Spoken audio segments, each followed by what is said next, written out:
Aliniweka kwenye kitanda cha mtoto, kisha akaenda kuvaa na kuwa safi, kisha kuja kumnyonyesha mtoto.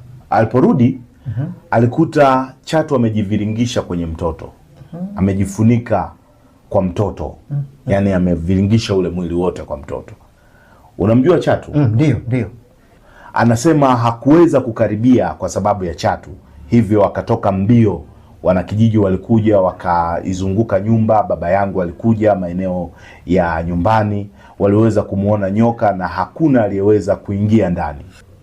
Hebu ngoja. Kwa hiyo hawakuweza kumuua yule nyoka? Sijui kwa nini. Hivyo wanasema kwa muda wa siku 30, kwa miezi 3 hakuweza kunikaribia. Kwa hiyo unasema chatu alikuwa amekuzunguka kila siku saa 24 siku 7 za wiki? Ndio. Kwa hiyo anasema hakuninyonyesha, hakuja karibu yangu. Sasa kijiji kizima walikuwa wanakuja na kuchungulia tu. Na kisha kulikuwa na uvumi mtaani kwamba mwanamke huyo alijifungua mtoto na nyoka. Sasa nilisikia uzushi huu nilipokuwa mkubwa. Nilikuwa ni gumzo mjini, jamii yote. Unajua nini? Mtoto huyu ni pacha.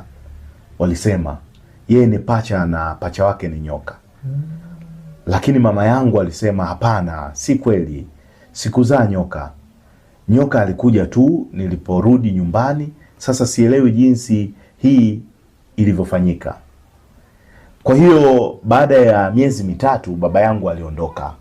Sasa aliwachagua watoto wake wa kike wote 6 na kuondoka nao nyumbani. Mama alibaki peke yake, na kwa sababu hiyo alipata msongo wa mawazo, akapata akawa kama mwanamke mwenda wazimu mtaani, kwani amebaki peke yake na mtoto wa kishetani na kaka yake aliyekuwa akiishi naye. Sasa mume, yani baba yangu, na watoto waliondoka. Kwa hivyo nilipofikisha umri wa miaka 3, mimi mtu pekee ninayemfahamu ni mjomba na mama yangu ambaye hana uhusiano na mimi. Mama yangu ananiambia sikuwa kama watoto wengine wakati wa umri wa miaka 3. Mjomba wangu alipokuwa akinywa pombe, yeye angeweza kunipa kwa sababu hicho ndicho pekee alichokuwa nacho.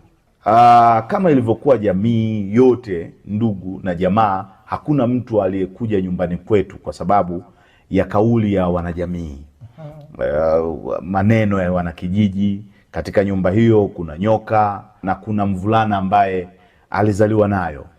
Promova TV, a home of testimonies.